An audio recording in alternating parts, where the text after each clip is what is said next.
All right. Another week, another episode of the Centre Circle. We are back in the stew. I am joined by Isaac and Key. How you doing, boys? All good? All good. Not bad. Pulled out the retro today. Yeah, well, we're going to talk about that thing you're wearing. And a friend of the pod, Ashley's back. What's happening? Yeah, I'm good, man. What's going on? Yeah? Cool. Full Premiership weekend.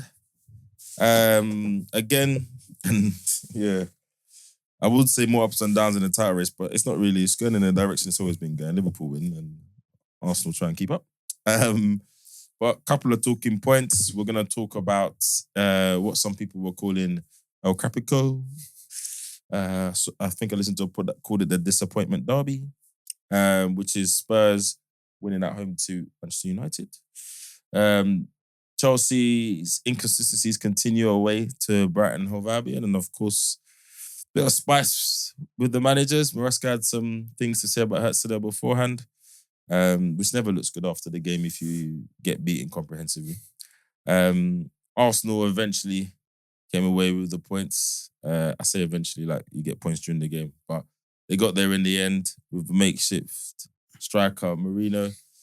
Some people are saying Havertz, that's how you do it, but I don't think that's fair. And Liverpool grind another win at home to Wolves, 2-1. Couple of bits to talk about, and of course we need to touch on the Merseyside derby in the week, which didn't fail to give us some drama. And then we'll talk about Man City's emphatic win over the inconsistent, looks like key, Newcastle. And then we'll round up a couple of other bits. Mr. Roy Keane has been flapping his gums again. And we had the first leg of the Champions League playoffs, which is, the format is still divided opinion, actually. So, first things first. Spurs 1, Manchester United 0. This result leaves Manchester United in 15th place in the Premiership. I didn't think I'd ever say that, you know. When I think back when I was a kid. I never thought I'd see Man United battling out 6-pointers. Crazy. You never thought you'd have to say this is a 6-pointer for Manchester United, did it? It's insane to me. Mental. I mean, look, Isaac, you watched the game. What were your thoughts? I mean, United were limited. I think that's generously More limited than Spurs? putting it. Yeah, by far. I mean, just look at their bench. Yeah. Lindelof was the only one. They said there was 382 appearances between the bench and 381 belonged to Lindelof. So That's crazy. Wow. That's a mad stat. Yeah, right? that's a serious stat. I mean, just looking at that, you'd assume Ange would really go for just like putting pressure on United. Just get out there, make them tired, keep the ball, make them work for it, which largely wasn't the case. I think Tottenham's style was just to get at United. And you could see that in a lot of parts. I think United were just trying to hit them on the counter. I think a really good thing that came out of the game for me, we'll probably get onto this a bit, was just Jed Spence at left back. Yeah. His natural position is right back. I was going to say, I always have to be reminded of that because it doesn't look like it when you watch him play. Exactly. Yeah. And I think he is one that's definitely destined for a bigger team than Tottenham. Forgive me, Tottenham fans, but let's just be honest. No forgiveness, bruv. Look how you lot are playing. And Keith said earlier off mic, there's definitely an England call-up for him coming. Because he looks so comfortable. He never looks like, for me, he never looks like he's under pressure.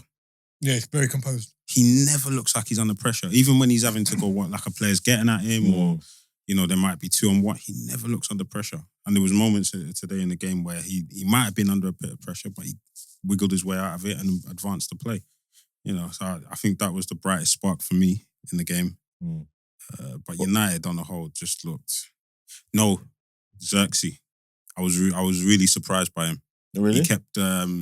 So, the formation is Højlund, the striker at the top, and then kind of 2-10, so it was like Fernandes and Xerxes. And Xerxes kept dropping into these pockets. Picking up the ball, turning and going forward, or at least trying to. He looked really good today. Which is the whole 9.5 thing he said and got ridiculed for. But that sounds like what he thinks he should be doing. Anyway, Keith, what was your Yeah, just go back to Isaac's point about Man United countering. You can see that's what they were trying to do. Yeah.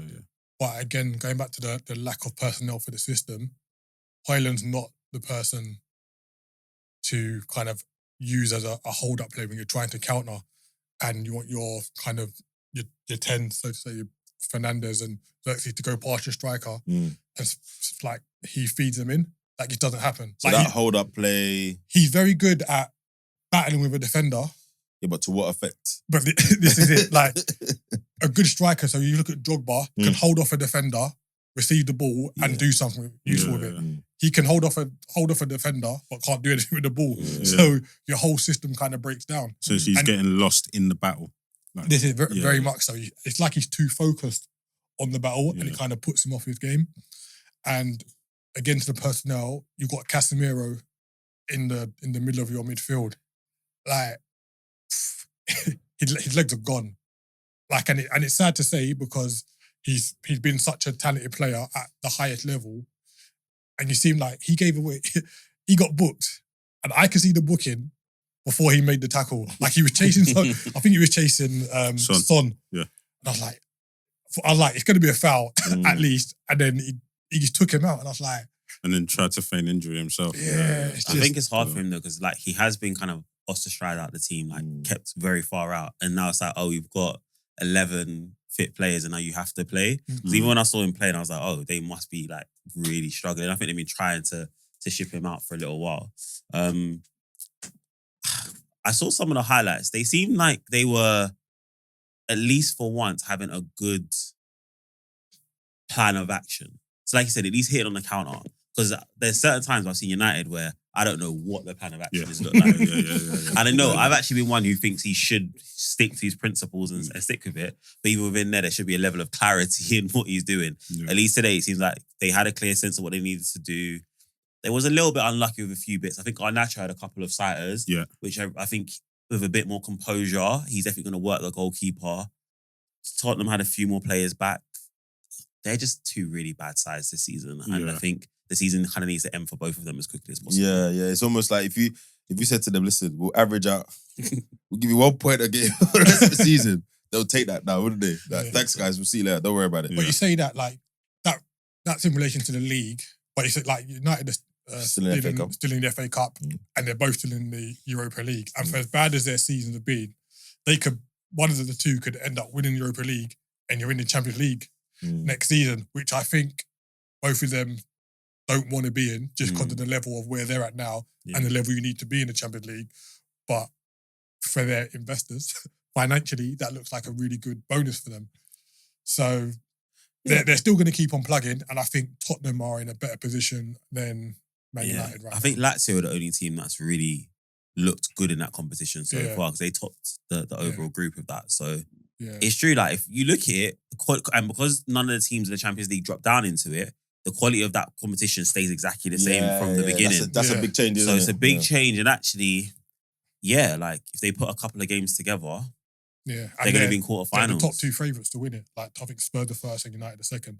Jesus. So, and I think, and if I look at the two teams, I've probably got a little bit more, and I know, and I still stand by what I said about Postecoglou. I think Spurs are getting what they paid for, but I do have a little bit more sympathy for him for the level of injuries he's got. I actually think that Manchester United, the impact of injuries on Manchester United is just like a multiplication of bad squad building. You know, when you in any normal squad, you get injuries and okay, the depth of your squad is exposed or whatever. But they were already fighting for their lives. And then the one or two players who have been having a decent effect, Diallo, etc., then they get injured. So it just amplifies that the squad building was terrible. I heard a stat that, they still owe 300 million or more, just over 300 million in transfer fees, right? When you look at that squad, or who's out on loan, or who's left, you can't understand why they owe 300 million in transfer fees. Like there's not a squad composition there that says, oh yeah, I can see that. No, right? Whereas, the number of injuries, the fixture list, Europa, Prem, etc. I think he has a part to play in how he plays, right? They talk about, I think you mentioned it the most, I was like, how much ground they have to cover, the way he wants to play the game. etc. It can't be a coincidence. Hamstring injuries are, it's a bit of a pandemic at Spurs, right? Yeah. So I think out of those two, I probably got a little bit more sympathy for Postecoglou. Yeah, I agree. And just quickly on that point, I'm not comparing them in the sense that Spurs' fortune will turn out like Liverpool. But if you look at Klopp, when Klopp first arrived at Liverpool, we had a lot of hamstring injuries. Yeah, there was a lot of running. Players weren't used to it, and then he got some players left. He brought some players in, really implemented the style, and it took off. But maybe what I'm trying to say is just like, it's a new style. It's a lot of running. The players are going to have to Europa League Thursday, Prem Sunday. Your squad isn't even that deep. You can't even rotate the way you would like. A little pushback from me is adapt it then, innit? Yeah, no, 100%. But it's easy for me to say that sitting here. That's easy. But I still think it's just down to the traces of what he's made with some of his decisions to bring you back. He wasn't really backed. And I think even we saw it in this window now, like for those players like Danso to come so late, for Tell to come so late, like those signings should have been done a lot earlier as well. So I think you can definitely see that he's swimming up against the tide. Yeah. But at the same time, you have the bits you can control, you have to kind of execute as best as you can. And I don't think he's always done that. Agreed. All right. So another loss for Manchester United. they did bring on Chido Obi though. Did they? Yeah. I missed that part. Yeah, he came on with 3 minutes to go. And why? Just to wrap up this last bit, kind of, you're 1-0 down. You've got loads of kids on the bench. I'd just play them. I'd bring them on. Like, what's the point of bringing him on for 3 minutes? Yeah. Bring him on 10 minutes sooner. Like, I've never understood when managers done that though. I don't care if it's a kid or a pro. I never understood 4 minutes on the clock. Sometimes it's a little appearance bonus. It must be. Yeah, like, I think you could have rolled the dice. There's some games that are real knife edge. Your back's against the wall. So you bring on another defender because you're right. Someone can score but most of the time I'm like, why are you bringing on that player? And now a lot of people have got minimum minutes to get their appearance fee as well. Some people have to play a minimum of X amount of minutes to get appearance fee. Yeah, I didn't understand it. I saw a tweet that made me laugh and said if that was Louis van Gaal, all of those youngsters would have smelt that grass 20 minutes ago. Yeah, I think give them an opportunity. Yeah, I've been quite critical about managers not giving kids minutes, etc. Like certain times you can't do it, but I think when your back's up against the wall anyway, like your fan base is not going to get on you for trying something different, and it's not even like positionally wise. It's just. Well, maybe he's not showing enough in training to have that trust in him. No, but also there's also that effect of just. To Keith's point, you've got nothing to lose. The fans are not going to turn against you. And we've seen it time and time again when a youngster's thrown on. It's that nervous energy, that excitement. They want to do something. Makeda done it for United against Aston Villa. Rashford on his debut. Against us. Like, he done it as well. There's been many times, like Michael Owen. I'm not quite, again, I'm not... No, it's true though. One So Bradley. There's opportunity. Give them an opportunity because even just that opportunity, that chance to just step on the pitch, could unlock something for them. The only thing I would say is that it is 1-0. It is kind of a tight game, and you're away. Like I can kind of understand comes on, it. Gives the ball away and they score. Yeah, I can kind of understand a little bit of that it. is you've lost so many games previously. No. So this is what I'm saying. I was saying that I think the crowd won't be like, you've thrown away a 1-0. A chance to equalise. I think they'll be like, you tried something a little bit different. I'm not saying do it all the time, but I think in this instance, I think to your point, there's definitely times where in numerous scenarios you could have got that player in, giving them more minutes, giving them something as well. Like I definitely think it could have happened earlier. Yeah. It's something I actually spoke to Arteta about as well, saying we'll be 3-0 up and you're bringing on like Jorginho when you've got like young players on the bench, let them play. It makes sense. So definitely I think he could have done it a lot earlier. Agreed. All right, another loss for United. Probably a little bit of respite for Spurs. The narrative can change a little bit. If your press conferences this week are going to be a little bit different. They beat Brentford away last game as well. So it's back-to-back wins and 2 clean sheets. Exactly. So, but even after Brentford, he was still getting certain questions. But these journalists, and it's interesting. I was listening to a point. One of the journalists was saying all the time, the way Ange speaks to journalists at some points is disrespectful. And I was thinking, some of the stuff you don't ask him. Like, I hear some of the questions managers get asked, and I'm like, why are you asking him that? You're clearly asking him because you want a certain It's response. No, you know what made me laugh is when someone asked a question. He said, great way to start, mate." That cracks me up. He's almost like, I'm like, right, like you were on smoke from minute one. That to this day, that made me laugh. and also we always forget that those press conferences, they do print media, then they do TV, and then they Sundays. do radio. No, but even print media, there's Sundays and then so you'll do like an article for say Sundays if you do on Saturday, and then there'll be another set of journalists which do the Monday copy. So you have to do two sets of different kind of like written journalists. Then he'll do radio. Yeah. And we always often see the kind of exchange with him with the English journalists. That's in our country. He's still got to then do foreign media. Yeah. So sometimes when I think, you're being a bit prickly, I have to remember he is facing so many questions for this one game. Yeah. And often the same question multiple times. In different languages, in different ways. Yeah. Then he's going to do it again for Europa League. And bruv. Yeah. So, fair play. All right. Brighton and Hove Albion 3. Chelsea 0. Bruv. Can we play every week? Shall I get up the quote? Go on, please. What did Merasca- Merasca... What was his Merasca ill-timed said? quote about Brighton's manager? So it's Merasca on Hertzler. I prefer not to say anything about their manager. It's not that I'm not impressed, first of all. I think the previous manager, the Zerbi, is a top manager. That's it. When asked if he considered Hertzler a top manager, he did not answer. Well, Shade. shady. Very shady. That is just... Considering they just beat you. It's not and then even he beat that. you again. Like, Maresca's not Yeah. established. Yeah. Like, you've essentially cut for the same cloth. He won Like, a championship though, no? Yeah, but I'm saying he done league. He done the championship. Hertzler came from, St. Pauli which was a top tier team. team in Germany. Germany. Yep. Like, why are you talking like you're a bad man just because you're at Chelsea? Like, Maybe they bucked up on one of them for B Has to be. There's a trainers bit or of, something. You know, one of those coaching badges. something's happened. Yeah, maybe he's looking at his answer sheet. maybe they threw some cones at each other at St. George's Park or something. I don't know. That's crazy. Look, he already laid the disclaimer a few weeks ago, didn't he, Merasca, around, we're early in the project, blah, blah, blah. I think he's learnt the media game there a little bit. But I think it's fair to challenge him with the talent he's got. And we've seen... Well, they set their own standard. This is what I'm trying to say in short, right? The fall-off has been crazy. Yeah, the fall-off has been ridiculous, you know? They were one game away from going 1 point ahead in the league. But you know what the fall-off is basically down to? Fofana's injury.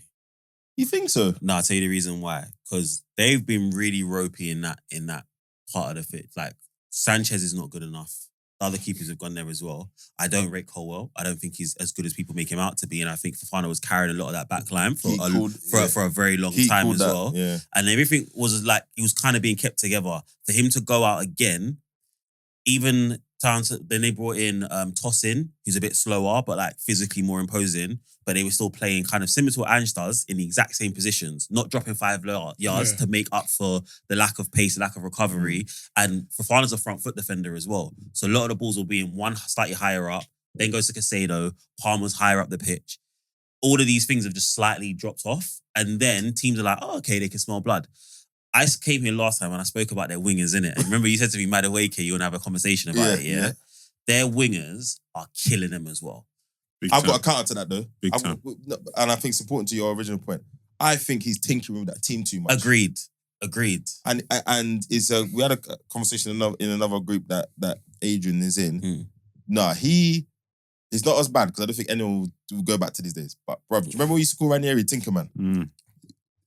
He is tinkering so much to the point where, as a winger as well, you do not know.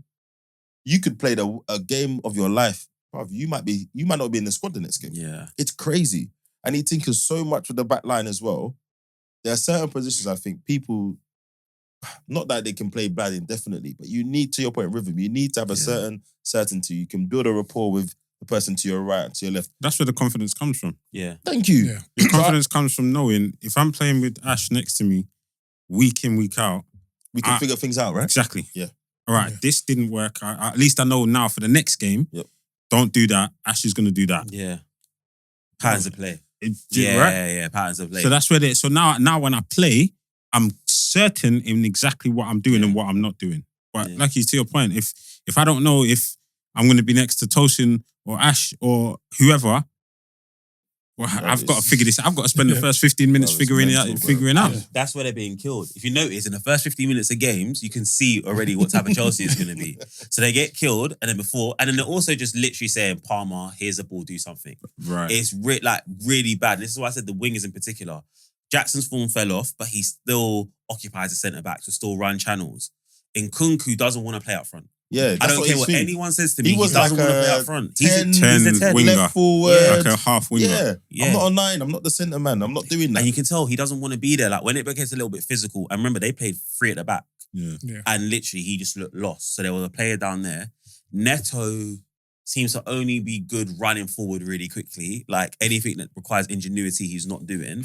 Sancho just, I don't know, man. He tweets better than he plays at the moment. Like, no, it's the truth. I think Sancho's getting a bad rap, honestly. I think he's played, in his time at Chelsea, he's played better than people give him credit for. I agree on that. And I would argue, apart from a couple of flashes of Neto, if we look from when he got there till now, he's probably their most consistent wide player. Who's Sancho? Yeah. It's not a high bar, but... I'll say Madueke. No, you know what? Since Sancho got there? No, I think Sancho has part of been... that's because Madueke hasn't played regularly. No, Sancho has been tidy. Yes. But with very little purpose. And to me, he's got enough space and enough ability to do more there. Like, yeah, you're doing these little neat like touches, but you're not really doing... Because when he first came there, it was like, assist in this game, assist in that game. Yeah. And now he's just reverted back to just like being too far out. And I think his positions are not where he should be for a winger. Whenever I see him, he's too far away from where he should be. He's doing all these things that are like it's unnecessary stuff. Yeah, it looks great on a comp reel, but it's not actually hurting or affecting anything. So he may be looking good, but he's not being effective in a game for someone who has the talent. His position's all over the place. I think maybe it might be a little bit of bias for me because I always thought he suffered at Man United because when he was there was less of that transitional play, which Dortmund loved, right? Dortmund, and that made him look good. So when he got to Chelsea and they most had the possession, etc., and he was still affecting the game, I was like, okay, you've learned. Your right back is under pressure. Whereas at Manchester United, he'll get the ball. If you're a right back, he was doing the Pepe. He would just turn around, pass the ball back or pass it back sideways. The times I've watched him for Chelsea, he was getting in the box. He was putting the right back on the back foot. But again, I just think some of what you talked to, I'm not saying it's entirely the reason, but I just can't see how all of this rotation, that literally, unless you're Palmer, Fernandes, or Caicedo, and maybe Cucurella, maybe. Yeah. But it's a toss-up. Yeah. And I think he's almost, I don't know, maybe originally when he got there, it was about training. Who's performing well in training, But bruv, we can't be doing this every week. Yeah, it's crazy. It's madness. Also, and apparently he did the same at Leicester as well. Yeah. Apparently, halfway through that season, it got a bit tricky because he was just... Yeah, they dropped off. Yeah. They did. They just about got over the line. They built up such a lead. It didn't really matter. Didn't they come up as winners? Yeah, they won it. No, there was like a 10-game dip that was horrible. Oh, really? Horrible, yeah. I remember that. I do remember Interesting. I think we got to talk about Palmer. I was about to... Well, no, I was saying, we think we got to talk about Palmer as well. Like, in December...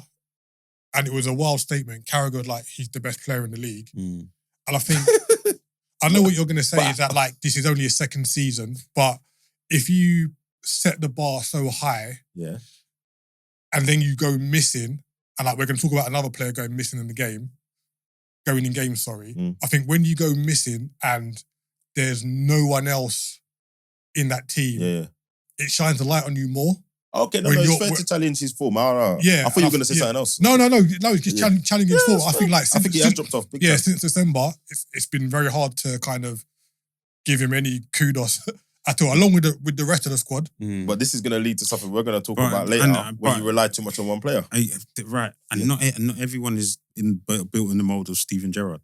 Not everyone can grab you by the scruff of the neck and carry you especially over the line. Players. Not everyone's week in, week out. And even Steven Gerrard didn't do that every week. No, that's fair. So I think it's a bit harsh because Cole Palmer's definitely not that kind of player.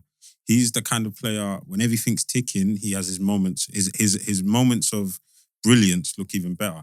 But when everyone else around you isn't picking up their slack, then... But on that point, because there was a couple of breakdowns where the ball's been popped around the centre backs, and he's gone into a pocket saying, "You can feed me right here," and they didn't. And he's like, "What are we doing?" It's almost like we're not doing what we're meant to be doing. And he's getting more and more frustrated because he's like, "Well, we're not actually doing what we should be doing as a team to progress." A great example of that. Do you remember the goal where he played that pass to Neto? Yeah, everyone was going crazy. It was literally that he's dropped so deep. I'm sure he was well past the centre circle. He's picked up the ball. I think it was first time on one touch. He's played that ball out. So that's a example that comes straight to mind when you talk about him kind of dropping really deep to pick up the ball. Yeah, and you find that will happen in cases where my standard is here and everyone else's standard is just dropping week in, week out. And now I'm having to come and do. Deeper. Do you know what I mean? Deeper to pick up the ball off the centre backs. Right. Well, they don't want to have that convo. No, seriously, I'm the chairman of the Pogba campaign. Same thing as well. Like you see certain players, they're like, okay, if you lot aren't doing your job here, I'm now going to go there. I'm going to create, and now I'm not in the areas where I can be super effective. And it's like not saying to clone someone, but I do feel he's got a little bit of slack to that. He's also still very young. And last year was his breakout season. It was so good. It was all the lights. There would naturally be a dip, and you kind of would hope, this is why I put it on the wingers, I'd hope that other people with the talent would help to put the platform for me to have a couple of bad games, but we're still a functioning team. I think we're seeing people's levels. He lied out, wasn't he? I think we're seeing people's levels because you got Madueke, are they the levels? Are they the levels to do that every week in the Prem? Yeah, for real. Because we've seen how hard it is to do that in the week. Every week in the Prem is hard. Yeah, but to Ash's point, right, that this is his second season. Sancho's been playing first team ball for 4-5 years. And Nkunku's been playing top like first team ball for 3 odd years.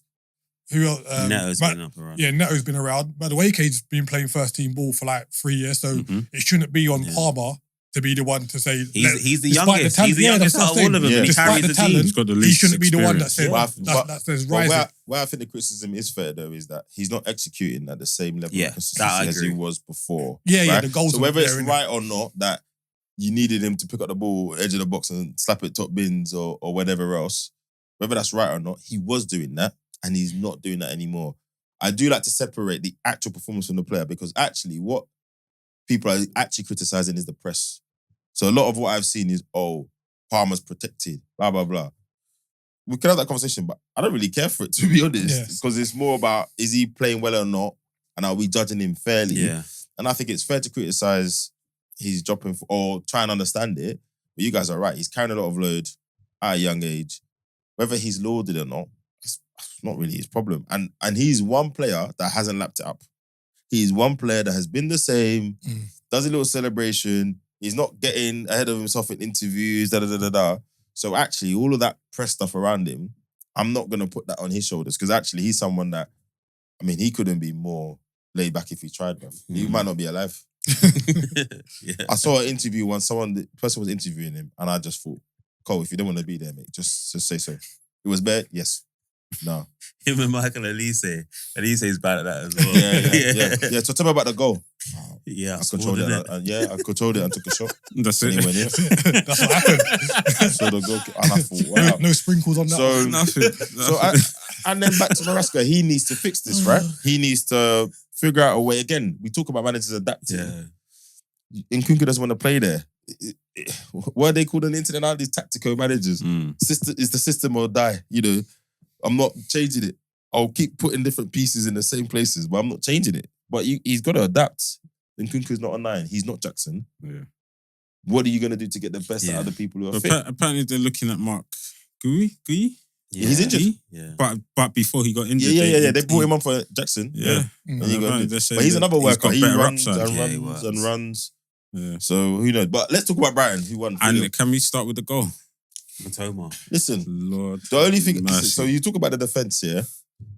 It's hard, isn't it? Because I don't care who the defender is. When you do a touch like that, it doesn't matter. You're finished. You're finished. Even if that was Virgil van Dijk. I don't know. I don't think he even gets a touch if that's Virgil. I don't even think he gets the opportunity. The touch was very good, but there's still a lot to be done after the touch. And that's my gripe with Chalobah. Because he pulled it out of the air and then gone round him. Yeah, and Chalobah's just been like, Chalobah's had the opportunity to face him up. I'm not going to lie. He had a couple of seconds of, wait, what? Yeah, no. Everyone probably went, I was going to say the same thing. Yeah, No, the way he was like, you know, who played is like, he didn't expect it, and then it's almost like in a half second, he's like, he kind of recalibrated, and then Matoma was gone. Yeah, so gone. I think sometimes you just need to give that praise to the that goal. touch Yeah, was touch No, that. the goal was insane. Yeah. Mahrez done something similar. Yeah. Have you seen the clip? Yes. Mahrez one touch Bruv. past the defender.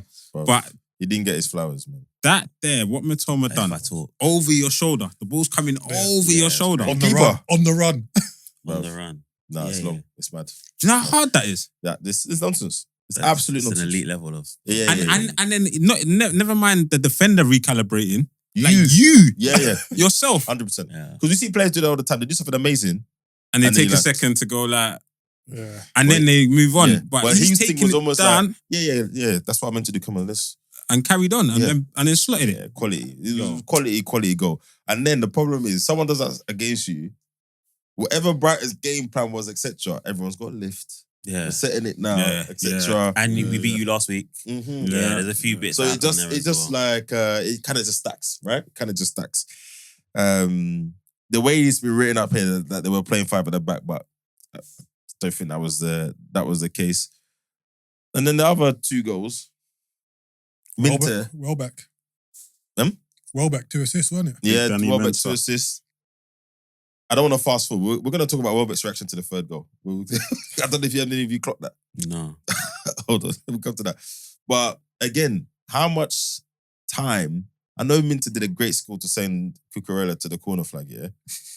But I just felt like he had way more time than he should have Yeah. in anyone's 6-yard box. Yeah. The defending was just crazy. But don't want to take anything away from the finishes. The football and the finishes were good. Danny Welbeck looked very, very annoyed on the third one. Like He wanted it. he wanted it back. Yeah. So even though my man scored, the way he flapped his arms and I was thinking, don't worry, bro, your assist bonus is there, innit? But he was not happy at all. But Brighton, Minter is another player who I don't know from anywhere. But he's come to Brighton. Newcastle. Yeah, but did he really play there? No. Not really. Yeah, that's what I but, mean. I didn't really see him play until he got to Brighton and has done pretty well. They had their dip. Brighton had a pretty hard dip. And they've come out of it the other side now. Matoma seems to be getting back to form. Not necessarily with the goals, but just his contribution to the game. How He he's was set- dropped a couple weeks Yeah, ago. yeah, They sat him down. Lamptey starting again, Yeah. which wasn't That happening for a while. Ruter guy's alright, you know. You think so? He's all right. Not like he's not my type of player. But I But know whenever what I you see mean. him, he's Yeah. just so effective Yeah. for what they Really? want to do. He adds to the game. Like I don't sit there and think to myself, I want to watch you, but I saw what he kind of does for them. And him and Welbeck had Yeah. a nice partnership where it was working at the start of the season. Maybe that's what it is because I remember watching him. I watched his debut for Leeds, and it was in the FA Cup. And then I thought, okay, the way they were hyping him up, this new signing for Leeds, it was a winter signing. I was like, okay, let me. I think I remember that. Was he Let me- signed for decent money as well? I think so. Yeah, I think I remember that. Yeah. They played him in a cut game, so I thought, okay, let me watch this. He didn't look good at all. Now, first game, it's an FA Cup game. It's against lower league opposition. All right, I'm not gonna judge you too harshly, but then I started paying attention to Leeds and Ruter, and it was just I wasn't really seeing anything. Yeah. Do you know what I mean? Like for the way they hyped him up, the way maybe that's unfair on him for someone else setting a high bar, but I thought, okay, they paid money to bring you in. Yeah. You must have something about you, and I just That's never interesting saw that it. you say that because there must have been something where Brighton thought This from the This is underlying, because you know they're Yeah. data driven. Yeah, Maybe yeah. they thought actually you're not performing where we know you can perform. Yeah. We can snatch you a good value Yeah. possibly. Because he ended up there and he's starting. But yeah, bad result for Chelsea. Great, you know, and then they bring on João Pedro, they bring on a Dingra, Brighton. You know, they're starting to they're starting to build a little thing there. And I don't want to say it's nothing to do with Hertzler, but I never look at Brighton and think if that manager leaves, you lot are in problems. Because actually, They showed it doesn't matter. yeah, they certainly doesn't matter. Who do you think is next for a big money move from Brighton? People are talking a lot about João Pedro, but I think he's dropped off a little bit. But the only thing is, the premium on a good striker right now is what everyone's looking for, right? Yeah, So, yeah. Because remember, it was meant to be Evan Ferguson at one stage. Yep. And then he's now gone out on loan to West Ham. Yeah. I know a lot of teams are looking at Estepina as a left back for one stage as well. Yeah, he's fallen off a little bit as well. I'll tell you who's the believer. Yeah, Belieber probably is the That's one. what I think. Yeah. That's But what I, think. but I actually think, Or Dingra. but you know what? I actually think Matoma is top quality. And I think the right team, the right structure, he'd do really well. Like even looking at the teams who need something, obviously we wouldn't go for someone like him, but could you say he's an upgrade on our options? What, a left back?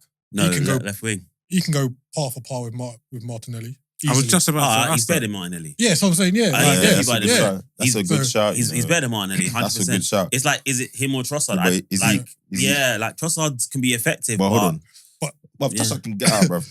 Yeah. But for the money he would cost you, Yeah, I'm about to say is that. he 80 million better than Nah, he's Martinelli? No. Nah, he's not. 'Cause I don't If think he Brighton- played for a different club other than Brighton, Yeah. you might say 50? 50, 60. Yeah. Like they turned down 90 Yeah. for him. They like Brighton. I'm sure don't need the money. They don't need the money. Like Yeah, they, yeah. they can play hardball. I just for, think, I think out of all of them, I know Belieber will definitely get the praise. I just think Matoma has been quality for so long, and I just Yeah. like technically he's just yeah, he had a quiet season last year. I think Bin, A few injuries. yeah, Bin was saying To be fair. people kind of figured him out a little bit, but Mm. he's come back. Mm. Yeah, he's a good player, man. I mean, Brighton, that result is Brighton 10th. Won 3 out of the last 5, lost 2. Moving, I think, in the right direction. This is Hertzler's first season, right? first season. Yeah. So moving in the right direction. Chelsea, 6th.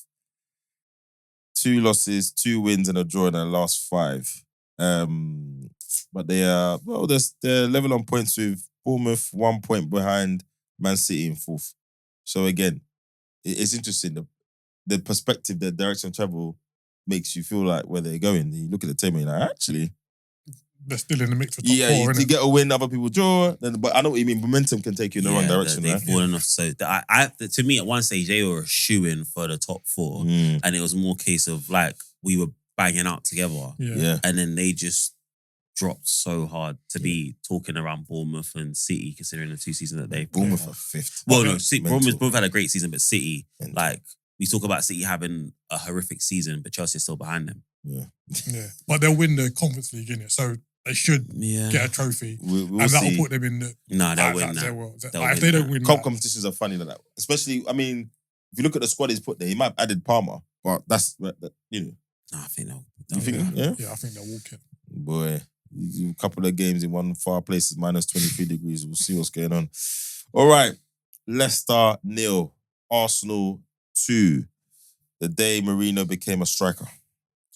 Ash, did you watch this game? Yeah, I watched it. Give me your thoughts. Talk to me. I mean, listen, we have 0 attacking options, realistically. I think when you go into a game and the only recognised attackers who you've got, and I'm not even going to call Wanyeri a recognised attacker yet because he's 17 years old. He just came here as well. Has he played 20 league No, he games? hasn't. is Trossard and Raheem Sterling. and this Raheem Sterling as well. No, I think it's honest. I think This if you, Raheem no, Sterling. no, Caveat in it. no, because I think if you What, look Raheem back, Sterling 2.0? it's like 3.0. I think so. Yeah, I think Chelsea was a 2.01, and this one's different. 3.0, But again, before I say anything about Raheem, I think we have to notice that he's always been a rhythm player. Yeah, we talked He's about this. always been a rhythm player. So we can't expect him to just be dropped in and expect a performance. Like, he's never, ever been able to kind of do that. It's normally after game 5, game 6, game 7, he gets stuff happening. He's a lot of it is his repetition of doing the same thing over and over again and getting into the same position. So Yeah. I think we have to And I understand think to that part. point as well, I think the Raheem that Sterling that we saw at City that was doing well, etc. It was more about his movement and being at the end of the moves. It wasn't about him getting the ball, facing up a left or right back, beating them, and no, there was movement, and the movement moves on the right side with Mahrez. He's at the back post or whatever to tap it in. That being said, he still had the ability to do that. Well, I was He about to did it say at because then Liverpool. at He did it at Chelsea, Liverpool. after the first season, I wasn't great, but the second season when he started well, last season when he started well, that's what he was doing. He was back to going past players, making things happen, which is why I think people were surprised when Merasca kind of came in and did what he did. So I think you're right, and I remember an article talking about Sterling's time, etc., saying the same thing, saying, look, You have to play games. When you come into functioning teams like Arsenal, City, etc., you can't just come in and do a madness. 10 minutes here, 5 minutes there. Yeah. However, it is sometimes painful to watch him try and execute and do stuff because it's just not at the same level that we've seen in the past. Yeah, I agree. And I think then to kind of almost like counterbalance that is then the value add of Nwaneri and Skelly. So I think Skelly probably was one of our best players yesterday. And I think his intelligence to make that decisive interception for the chance went to Cordoba Reed. Like a lot of people would have like sliced it, would have lashed it. They would have either scored an own goal or it would have been a ricochet. He just saw it, stunned it past him and was just like, his awareness is ridiculous. And the thing there, a lot of seasoned pros would have gone with their stronger foot and he knew that he couldn't. Like, so just the intelligence you use to kind of not use your favourite foot and do the right thing to stir it out. Like, really that's a good point. And that's what we see these crop of youngsters, not just Arsenal, just in general. Some of the football IQ is frightening. It's almost, I don't know what it is, but you're right. There's times when I'm just think, there's established pros that in that situation, they're letting their team down. And actually, it maybe goes back to what Isaac said. You're young, you're not jaded by certain things, etc. But his thinking is what's impressed me the most, actually. But even like, you say that, being young, sometimes the inhibition starts straight away. As soon as you get onto the pitch, there's bigger people. I know what I have to kind of do, but they even I'm passing to him because he's just even his overall, how he's been talking to certain people when he comes off the pitch, like just everything about him has been like kind of like really refreshing. It's calm, innit? Yeah, which is good. And I think Nwaneri was good. Obviously, he got the assist. Like just he shot to hit the post. Yeah, just consistently just in the game. Out of nothing. Yeah. And I think, and you know what? I think that's one of the biggest things that we've missed at certain times in the last year. In the last year, a lot of it's been like the functioning system. It's all been like the repetitions, doing things the right way. You should be in this position at this time. In that first year on the Arteta, a lot of it was a bit more jeopardy, a bit more gung-ho, a bit more like go and express yourself. Yeah. And that's probably the reason why Martinelli had a better season then than he has now, because now everything's a bit more routine and what you should be doing over and over again. He struggles with that part. So to see that with Nwaneri was really good. I think we do need to give like a good shout out to, I think Rice was good yesterday as well. Really I think he made so many like runs to move us up the pitch with and without the ball, which I think was super important. And yeah, it was one of those games where the longer it went, the better Leicester became because they started to come a bit more confident. That El Hanuzi player, he's all right, you know? Yeah, he was all right. But the moment that once you got the first goal, I think that was it. He's on loan from Brighton. Potentially, yeah. He's good. That first goal was so important, and at one stage I wasn't too sure if it was going to come, but great header from Marino. I think Trossard's intelligence for the second goal was great. Waited for the right time. Easier, just listen, I was cussing him, you know. Yeah, I was cussing him. He's taking too long again. He's taking too long again. And I said, okay, all right. That's one thing I rate about him in terms of like he doesn't just swing it in for the sake of it. He will wait to the very last minute, and his crossing ability is actually really good for his left foot as well. So it was a good win. It was a patient game, wasn't it? Like, I saw from the halfway of the first half, and you could see that Leicester were in the game. And I didn't think Odegaard had a great first half. I'm coming to him and Partey. He grew into the game and was really good in the second half, actually. Partey was up and down. I always knew the goal was coming. But it was just like I wasn't sure, you know. But to feel when it got to 80, I was like, ooh. Yeah. I thought we were heading for another draw. We would have got something 65 to 70. Yeah, I thought the goal would have come before then. I feel like we were heading for another draw. I'm not going to lie to you, I was so unconfident, I took Arsenal out of my bet.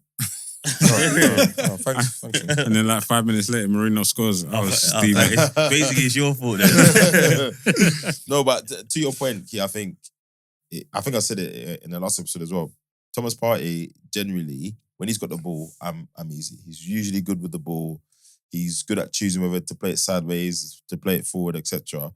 Uncharacteristically yesterday, he gave the ball away quite a bit in the first half. He was becoming a little bit of a liability with it. The problem we have with him is without the ball because he can't run. That guy gets dusted. So if you lose the ball in the wrong place, which I think that's another reason why he's so good with it now, because if he loses the ball in the wrong place, it's curtains for the team. And then Odegaard, first half, I think he was non-existent a little bit. And he needs, if he's really going to be a great 10 in this era of the game, he has to find ways to be effective when the nice stuff isn't working. Yeah. He has to find a way to be effective when Saka isn't there with the telepathy, right? He has to be able to make it tick. That's what the great 10s did, you know. And I Could think he be more effective if he dropped deeper? If he dropped Deeper. further? I don't think so. So you know, like how in the mold of like Toni Kroos, Yeah. where they were deep lying playmakers. Yeah. So they weren't like, up the top trying to play those intricate passes to break through the defense. Yeah. They were maybe further up the pitch, taking the ball off the defenders, turning, and then like I said, Rice did, where he drive the ball forward. Maybe Ødegaard can pull strings from deep. My immediate response to that is two things. One, I'm not sure the physicality is there. Okay. And two, I've not yet seen any evidence that he's got the range of passing through. And those are two things Toni Kroos had. He wasn't like running around like a madman, but he wasn't small. And he was strong. And his range of passing was a joke. Yeah. And also both feet. There's a positional intelligence that you need to have there as well. And I think with Ødegaard, even when I see him in like little pockets, a lot of his pockets are like, okay, because you're in that position, I'm gonna like dart in behind you. Yeah. He's very good at like in reaction getting into a pocket of space. Okay. Whereas when you're there, you're almost the person who makes that space for you, and you have to do it in a kind of different way. So I don't necessarily know. I just think with Ødegaard, sometimes it stopped being pretty. Yeah, bro. No, you're saying when it's pretty, no, take a shot. Have like I agree, all the stuff that make the game a little bit ugly to almost earn the right to make the game pretty. Anytime he gets the ball in the left pocket, it's like, bruv, turn, basically do what Nwaneri does. When he comes in, drive. I know, and it must be frustrating for the other players, but I know he's going to try and shoot. I know he's going to try and effective. When Ødegaard gets that ball in the pocket, I know two things are going to happen, especially off late. One, you know that little dink cross it does to the back post, whatever.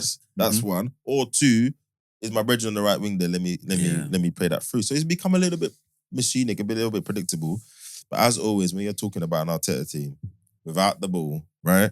So he sets that press going. He's the trigger. He's really good at organising all of that. And as we know, with Arteta, if you do your defensive duty, he gives you your props when you've got the ball. So it's a great question, Isaac. But I genuinely, I mean, football's a ruthless game. I think. If, to Ashley's point, if he can't, be effective when, everything's on 10, everyone's in the right position, it's slick, I think he's going to struggle to become the player that people think he has the potential to become. I agree with that. I think so.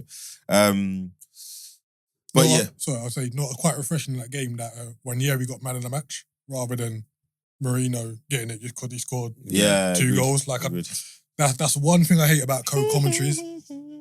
Just because if you score, you get the man of the match. Yeah. Don't worry, Isaac, we're coming to that. Don't worry. At the right time. I'm backing your corner on this particular point. At the right time. I'm just talking about in general as a whole, innit? Like, it's my gripe. See one area. Yeah. Nah, let me relax. It's not often I see players that young and I think, bro. But he, every time he gets the ball, the left back's wondering what's going to happen now. And I think the difference between him and Saka a little bit is Saka is, I think, like you said, he does what he's supposed to do when he's supposed to do it, but he's made it really hard to stop him, even though you know what he's going to do. There's still an element of Nwaneri.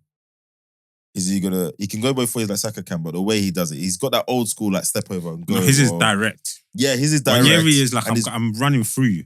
Saka's more, I'm going past you, but I'm going to... around you. But I can edge around you. Yeah, I'm going to just edge around you. Got some of that old school, like I said, got the drop of the shoulder, the step over. And I think there's a bit of, I'm in the first team now. Let me relax. I think there's more of that. Yeah. We're interested to see if he does get a chance to play, as a 10 or one of the inside eights. It'd be really, really interesting. But yeah, and then the intent as well. That's the thing, to your point. The intent, he shoots when he sees it, right foot, left foot. So that's another part of the Ødegaard pass as well. Like, I feel like Ødegaard likes to be, I'm going to put up on a plate for you. Yeah. Whereas no, sometimes we need you to be like, I need you to go in the box. Yeah. Why are you passing? Yeah. Nwaneri wouldn't do that. So there's a couple of things I want to say. I'm going to chill. I'll tell you after we finish recording. But see Nwaneri. Yeah, crazy. But yeah, Leicester. Yeah, Leicester. They played decent football. They played all right, you know. They weren't bad. If you go back, like when they came to Anfield, they played all right for the first half. When they played Man United in the cup the other day, played really well. There was another game. I want to say Tottenham, maybe. But what's their problem? I've got a view of what their problem is. What's their problem in your view? I've got two things that I think there's a big problem. The quality of their squad is not that great. Yeah. Just in terms of like profile and age. Like you're starting with Vardy and Uncle Ayu up top. Yeah, your boy. My boy. For me, I think that they're the main like. I think their defense is shambles. That set them to that Fires guy and Okoli. Yeah, but even then they still got Zippos. They still got Vestergaard as well. Yeah, still got Vestergaard. Like, but to be fair, they had 6 players in the box when Mourinho scored that header. Yeah, like, that's crazy. It's mad. Well, tells you more about the cross. To be fair, then to your point, I just think they haven't got enough average quality to just execute certain things. So they're getting good positions, but this is the Premiership. You don't get that many of them. If you haven't got a certain level of execution in your team, you're not going to take advantage of them. Yeah. But there's certain chances they had yesterday, better teams. It's tricky. Yeah, definitely. I think if they kept the guy who went Chelsea, Keenan Dewsbury, I think if he stays, I think it's a different conversation for them.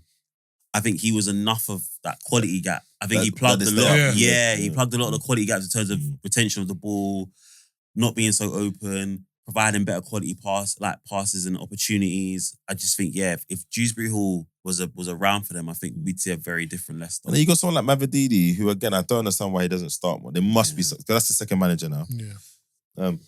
And look, whatever you think about Jamie Vardy, again, should you be relying on him to keep you in the Prem? So I think they're limited PSR wise, but there's some poor squad planning there. But yeah, Leicester, I mean. Van Nistelrooy, he's they're 19th, 17 points, level with Ipswich and 2 points behind Wolves. I don't know whether it's a plan. You know, sometimes you resign to it. Van Nistelrooy is going to do the Championship season, but you sacked one manager. I don't think the sacking of that manager and bringing Van Nistelrooy has been worth it. Does it look like it to me? Well, like I said, I think that their last 2 appointments, I don't think the board have taken their time and thought it out. I think they went for Cooper because he'd managed in the Premiership before. And he had a good reputation, etc. Yeah. And then they just went for Van Nistelrooy because he was there. He had a good month for Man United. Yeah. 4 games. Yeah, that's it. Like, good month for Man United. Yeah, they let's didn't move quick. Yeah, they didn't do their proper due diligence on it. Especially when you see what Everton have done by bringing in Moyes. Yeah, got to the L on that one. Still. Good job. Anyway, Liverpool. So obviously that was a game Arsenal had to win. Well, every game we have to win now, especially if you're playing before Liverpool. To I would say keep the heat on, but it's not really heat. Just to keep pace and keep things the same, not make them worse. Liverpool 2, Wolves 1. Key off mic, he said to me, Liverpool played appalling in the second half. So yeah, let's talk about the first half initially, and then we'll see what dropped off in the second half. What was the issue? Yeah, we started well. Like, you know, when you're watching your team, and you're like, right, the goal's gonna come. Everyone doing the nice things. Trent had a couple misplaced passes, nothing to kind of really shout home about. But we looked well. Diaz was back out on the left. I think this false 9 thing that Slot's been persistent with needs to end. Where's Gakpo? Injured? Yeah, he was injured. He picked up a knock midweek. And Nunes still can't. Yeah, so we started with Jota, which is fine. Like, I think if you've got Jota or Nunes available, one of them has to play. Like, I know Diaz had that really good game against Leverkusen, blah, blah. It's done now. It's not working. He's not having it, boy. Stop it. But yeah, he popped up with the first goal. A bit fortunate, but we move. And then we get a penalty. Diaz, he played through, goes down under the goalkeeper challenge. Salah does what Salah does. Looks like Isaac. Makes it 2-0. Fine. Wolves come on strong towards the end of the first half, but nothing to kind of worry about.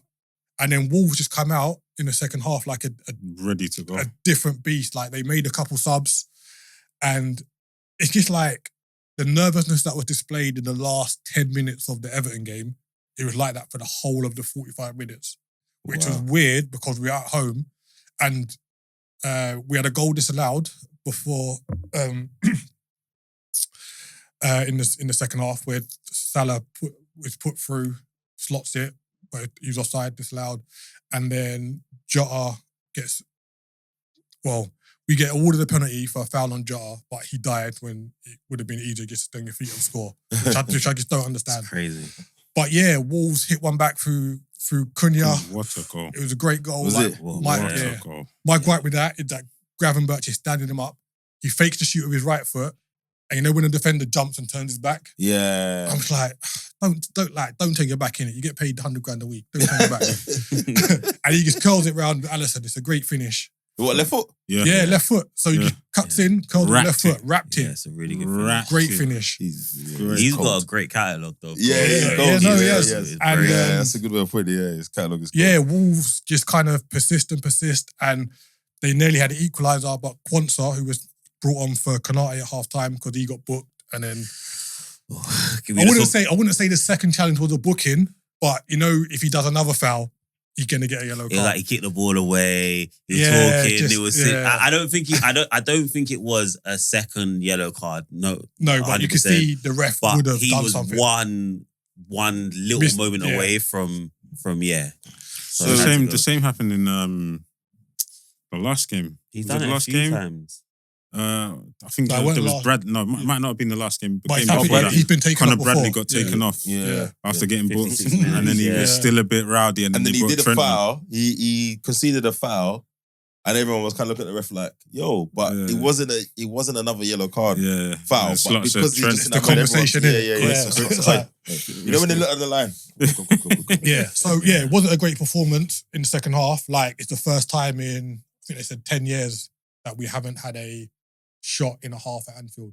That's mad. Which is crazy. But we didn't deserve it. So is it one of those ones if it wasn't equalised, you'd been annoyed, but actually it would have been a fair reflection of Wolves were good for the point. And it's crazy to say. Yeah, but didn't want to help us out. And I guess that win comes off the back of a spicy midweek derby draw. Again, I think with the Merseyside derby, it doesn't matter. Form goes out the window. Yeah, Everton could be bottom of the league. It don't mean a thing. At Goodison it does. I think at Anfield it's very clear who wins that derby, regardless of form, right? But I think at Goodison, I think it's a game. Yeah. I mean, but I hear that, but they can still turn up. Like we've seen the Jagielka last minute rocket. So they can still leave. Performance-wise. They haven't won they can done anything. But performance-wise though, they turn up. Even if they don't win, if a draw can dent our title hopes. They'll good take enough. it. They'll take it. Look at the way they were celebrating. No. At Goodison Park, 100%. I think that happens. You know. I just whenever I seen Everton at Anfield, I just know what I expect. Yeah. But even going back to that, like, there's been a lot of criticism on Michael Oliver. But I'm like, despite how bad he was, we were winning the game with 10 seconds left. So I'm not putting the blame on him. I'm putting the blame on the players, letting the ball bounce out wide right, letting it bounce in the box, and no one marking Tarkowski. No, but to be fair, that's my issue. I hear that. To be fair though, there was the foul on Salah first. Yeah. Then there was the never mind the push on Konate, but the fact that it wasn't really a foul, that what they gave. For the first goal. when they collided. Like there was incidents leading up to that moment where Michael Oliver has played a heavy hand in that draw. Like that if he doesn't give those decisions, they don't. The other thing is, I hear both of what you're saying, but after your point is being given now, things happen that I don't expect from your defense. But then also, the centre back of Everton has to produce that finish as well. That's something you can't legislate for. That was such a good finish. You know what everyone said? I don't think it was I think that you see that given all the time. The push. Yeah, 100%. On corners, bro, you see that given all the time. All the time. And then all of a sudden, the commentators are like, just a little nudge. I'm like, you lot, I'll tell you rubbish. Yeah. You be the first to say in a corner. It's weird though, because it seems like the metric shifts depending on who's playing. Because I think what the about game is. 100%. Because I feel like if it's a derby, okay, we'll do this much. I know when we went to like Newcastle last year, there was a goal that when Joe Linton seemed to push Gabriel. Yes, Then even in the Brighton game, there was a little nudge from Enzo. And it was like, that was definitely a push. It's just the spectrum is way too wide in terms of what a push is, what isn't a push. I feel like it could have been, if it was given, cool, but it wasn't given. So you have to just like play on with it. I don't think that's enough to make it cool. I think the first one's a joke. I think that was never ever a foul. Yeah. And then obviously you weren't set properly. Yeah. But then again, to that point, once it is a foul, okay, now you line up, get on it. And that's the thing that I would say is that even if it wasn't, what you then do after compounds the error. Yes, massively. Mm. And then of course it's a derby. It's Everton's last ever Merseyside derby at Goodison. Mm-hmm. Once that goes in, I mean, pandemonium, bro. Watching it, I had to remind myself that it wasn't a winning goal. I had to remind after about a minute, hold on, they're drawing. And then of course whistle goes, and then talking points.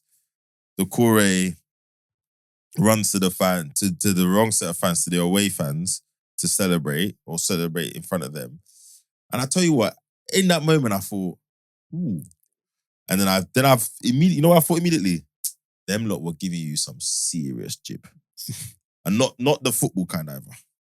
I immediately thought, nah, you will be getting some serious jib from that side. So when the whistle's gone, you said, well, what are you saying now? Because again, he went over there like he won. He hadn't won. And that's the first thing I thought.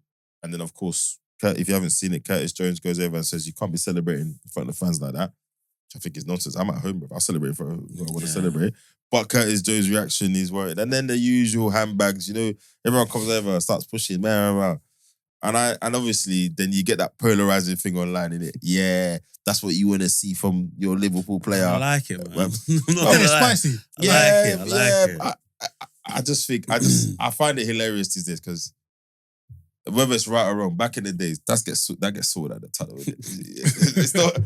It's not on the pitch in front of the cameras and the ref there. When you got there, what are you gonna do? What you gonna do? You gonna grip over each other's shirt? Cool, innit? If you're really that bothered, big man, don't do that. That's my favourite one. Just don't point worry. down there. There's too much eyes here. We'll pattern in the tunnel. So when I see stuff like that, the real ones don't even do that. The real ones just swing in the tunnel. Yeah, literally. They don't care. They just run straight there and wait for you. That's why I ran into the corner and I was thinking, this is a bit of a mismatch. These weight classes aren't particularly even. He didn't care though. Like I rate him for that. I'm not rating it. So. You made the point though. It's like him or Trent would have been the ones to react like that. It wouldn't necessarily. Hometown. Yeah.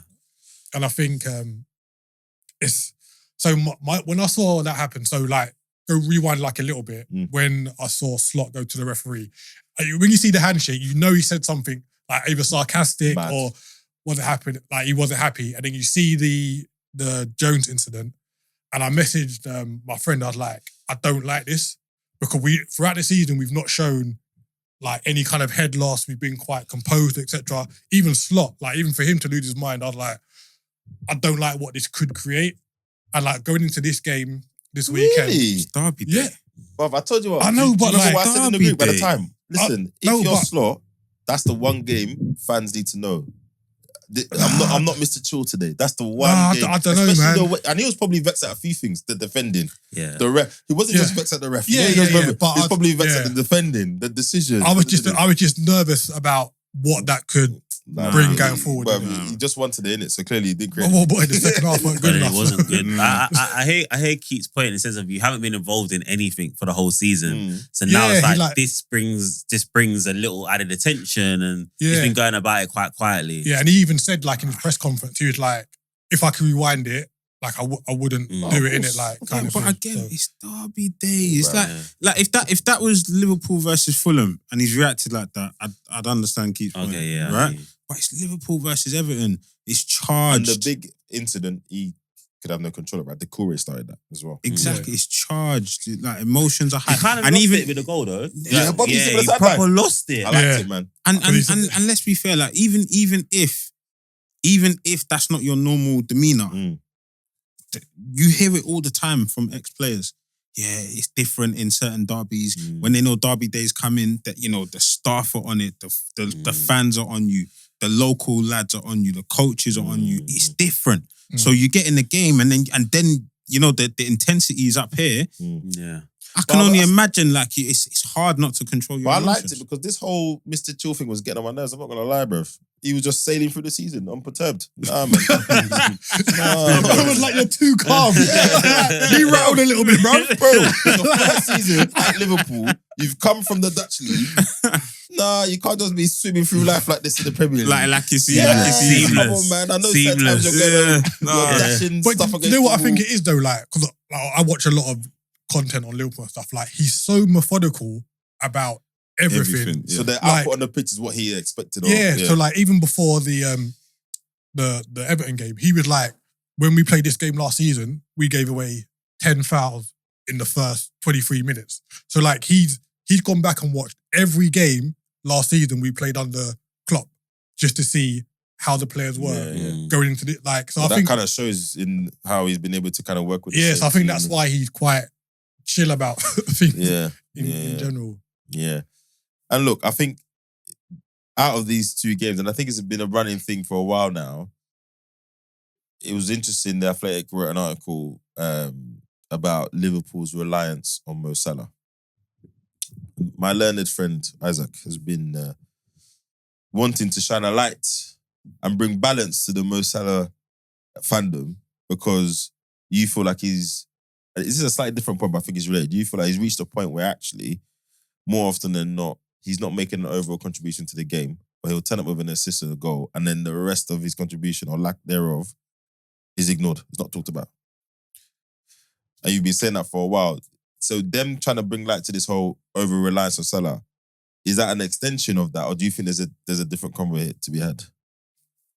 No, I don't think it's a different conversation. I think my gripe is it may come across like I have an issue with Mo Salah or his contribution or his output. Well, no, certainly not the GA, but like everything else around that. And you'll have fans come out and say, "Oh, look, you tracked back this one time. See, Mo Salah defends." All right, whatever. My concern is this: Diaz, Gakpo, Nunes, and Jota are not contributing enough. Not at all. Enough. Whether it's injury, poor performance, capability, but whatever it is, they're not contributing enough. They're not contributing enough for us to be able to say, Mo Salah's doing his thing and that's great, but we've got, if he's not around, we've got cover, or we don't need to worry. We won't have another Van Dijk situation where if Van Dijk goes, we're up. Because you've been pretty fortunate with his injuries and stuff, right? He's been very available. He's been an ever present. Yeah. And they say the best ability is availability, right? So he's been an ever present. His goals, his contributions, fantastic, great. I never have an issue with that. My only issue is when there's situations like this, where Wolves have taken over the game, and he's not just him alone. Obviously, it's a team effort. But where are you? Like where are you? You're our talisman. We're looking to you, or certainly the fans. I don't know about the players, probably, but we're looking to you to kind of pull us out of that, right? Yeah. So if all your contribution is putting the ball in the back of the net or assisting someone, and then outside of that you offer nothing, what else is this is interesting. I got a really interesting view. I've got a view on this as well, but go on, Keith. Okay, so I would say, if you split up this season, you've got 19 games. If he gives me a good 19 games where he's playing well, scoring and assisting, and then in the other 19, he's not playing exceptionally well, but he's still scoring and assisting, I'm going to take that. And the reason why I take that now moving forward is because last season, and he was missing for 12 games last season. We only lost one, and that was the Arsenal game, which we shouldn't really have lost because of the mistakes that were made. Yeah. But the midfield that we had there weren't contributing enough to the overall team performance. Agreed. So it made Mo Salah playing not as well look even worse, where this season, our midfield may not be contributing as much goals and assists, but because they're more functional, like the I'm not saying it masks Salah's ineffectiveness, but it's less of a worry. So I really understand your point about if he's not scoring or assisting and he's not functional in the game, it's a bit of a slight. But he is almost every game. And I think the reason why people are not that mad at it this season is because of the functionality of Szoboszlai, Gravenberch, and McAllister. Do you know? So just quickly, Ash. But do you know what it reminds me of? It's like Haaland and his input or output for City, or Henry's last days at Arsenal, right? Where Haaland will score goals, but if you're not putting the ball on the plate, you might as well have 10 players. Just say you're playing with 10 players. Yeah. And if the ball doesn't come in that zone. I'm not saying it's exactly like that for Liverpool. Yeah, but I know what you mean. If the ball doesn't come in that zone, he doesn't activate. Okay. Yes. Go on. So I've got a very interesting view on this. And actually, I don't know how you take it. So we're looking at your 5 forwards, right? Mm-hmm. And I'm going to put Szoboszlai in there. Or Curtis Jones, whoever your number 10 is. Yeah. And I'll tell you the reason I'm going to do this. Because I look at it in terms of the way that your structure is. You've got your back 4. It's fine. You then got your kind of like 2 players who will kind of sit. Gravenberch, it's either like McAllister or it can be Curtis Jones. Then you have your 10. Yeah. You do have a clear 10 in terms of the way you play. And you got the 3 up front. So if I look at it now, initially when Cody Gakpo was through the middle, he wasn't really doing much. Nope. Went out left and he's been a lot better. Yep. Diaz had his best games from the left. So if you think about your actual structure of your team, your 2 sides are working well. Yeah. Salah's scoring in terms of his numbers, but the performances from Diaz when he's on the left, I still don't think Diaz is great, but definitely Cody Gakpo this year have met the required standard that's happened there as well. Yeah, so now let's look at the other 2 positions. I don't think your number 10 does enough. I don't think Szoboszlai scores enough. And I think he should have a much better output considering that's what he was built to be and that's how he was built to be. And I think your biggest issue now has been the fact that Jota hasn't been available. Núñez is not great. And whenever you put either of the other 2 from the left there, they're not great too. Yeah. And then now the left might not be functioning as it should be because you've moved someone. There you go. So now, how I'd look at it is, I think, while I can understand there is a bit of a reliance, I think what you've seen more recently is Cody Gakpo has stood up and taken some of that reliance off of him because his goal record in the last 12 or 13 games is just below Mo's. Like, he's scored a lot of games. Maybe not away, but definitely at home, he's had a big contribution. And if you look at the actual goals themselves, not just the numbers, they've been good goals, good finishes. Openers as well. Yeah. The equaliser to get stuff back, to get things started as well. Yes. So if I look at the 4 parts of your attack, 2 are functioning and 2 aren't. Salah's doing what he does at like a heightened rate. Gakpo's playing well, but your 10 and your 9 aren't doing what they should be doing. So actually, you probably are getting a better performance across the board, but you've still got 2 positions that are probably underperforming considering what you would. I think that's strengthens Isaac's point though. Because if and when Salah, I mean, he's 32, 33, he, at best, he does the rest of this contract. Yeah. That's not a long time to fix effectively 2 pretty important positions. Especially the way that club does transfer. They're not City, they're not PSG, they're not gonna go and spend. They're not gonna go buy the next Haaland on whatever. So I think that strengthens that point a little bit. But yeah, I hadn't looked at it that way. Especially Szoboszlai, like he's been off my radar a little bit. But Liverpool fans in some groups I'm in, they're not having him. No, as a 10. But even then, I think I can clearly see, because when we spoke about where are the easy parts to kind of upgrade this Liverpool team, we said everyone spoke about left back, thinking Andy Robertson's maybe not what he was. And I think his performances have been better for the last couple of weeks, actually. But I know that Núñez isn't going to be there. No. Slot doesn't want him. So that number 1. And then obviously if Jota doesn't finish the season strongly, he can be like, well, you're not around. Yeah. So if you was to offload Núñez for whatever that may be, not for the money that you got from him, there's a very clear mandate to get a striker in. Yeah. And I think knowing his kind of idea of that, or even him being able to work with someone who may not be perfect, you can definitely get a very quick upgrade in that position. Then you'll naturally have someone who would take some of the goals away from Salah, quite naturally, and you have a bit more of a balance. However, can I challenge that a little bit? I think we also have to think about where the traffic is expected to go. Right? And I think as a 10, it's not hard, but I think your job is a little bit harder if you are not the focal point of progressing the ball through. So as much as Saka is Saka, whatever, everything goes through Odegaard. Most of the times, it all goes through Odegaard. In the Liverpool team, getting the ball to Salah is number 1 priority. a lot of the time. If you think about the way they play, Cody Gakpo has changed a lot of that in terms of he's now got the confidence that wherever he's picked up the ball, his thing is, I'm going to finish or I'm going to attack. Once he gets in the box, that's the main thing I've seen different from. Once he gets in the box, his intent is to finish.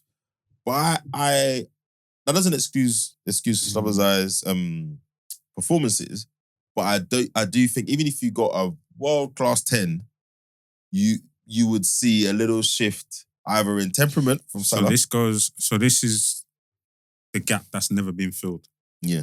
Bobby Firmino. Yeah.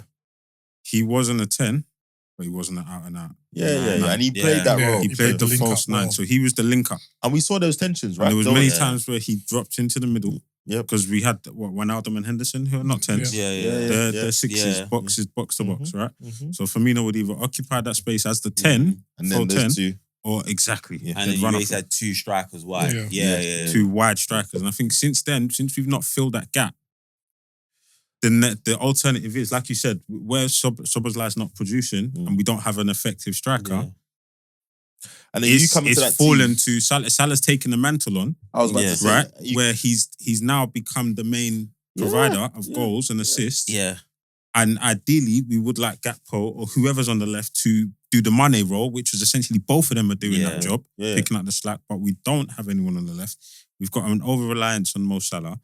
And his game, rightly or wrongly, or in terms of like, the coach's tactics or whether that's just his game, is to just be an out-attacking outlet. 100%. Yeah. And he works in sometimes, but and I think if Cody Gakpo carries on in this trajectory and he gets better, we're going to see that tension again, which as a neutral tells me that Gakpo has now reached a point where he's a threat.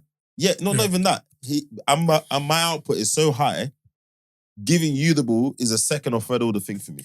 I don't know if we see a tension because I think the tension between Mane and Salah was they were almost like fighting for who's the main man. Yeah, and I think Mane in his mind thought, but look, I was here before you. But and like even that season when they both got the golden boot, he didn't touch a penalty.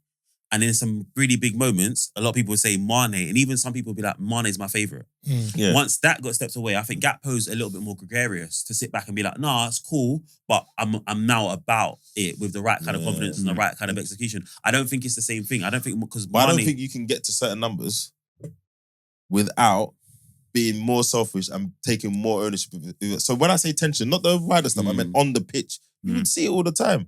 And Liverpool fans will talk about it. I'm thinking, I wish I had that problem with my club. Do you know what I'm saying? Yeah. So it'll be interesting. You're right, personalities matter. But I think that, to that point, you had really functioning front three. The load was shared a little bit more evenly. Mm-hmm. And we all grew into that together, right? Mm-hmm. You come and join Liverpool now, if you're not a big personality or already a big name, Salah's the big man there, right? So as people go into that and or shrink from it, that's what good. You can't now add 20 goals to your count, and then Salah's still doing what he's doing. It unfortunately doesn't work like that. Yeah, do you know what I mean? So it's going to be interesting to see. Right? I think my view on the reliance thing is, I think I said it to you earlier. In my mind, at this level of the game, consistency is like the holy grail. It's what everyone's after. So once someone hits that consistency level, it's a hard drug to wean yourself off, right?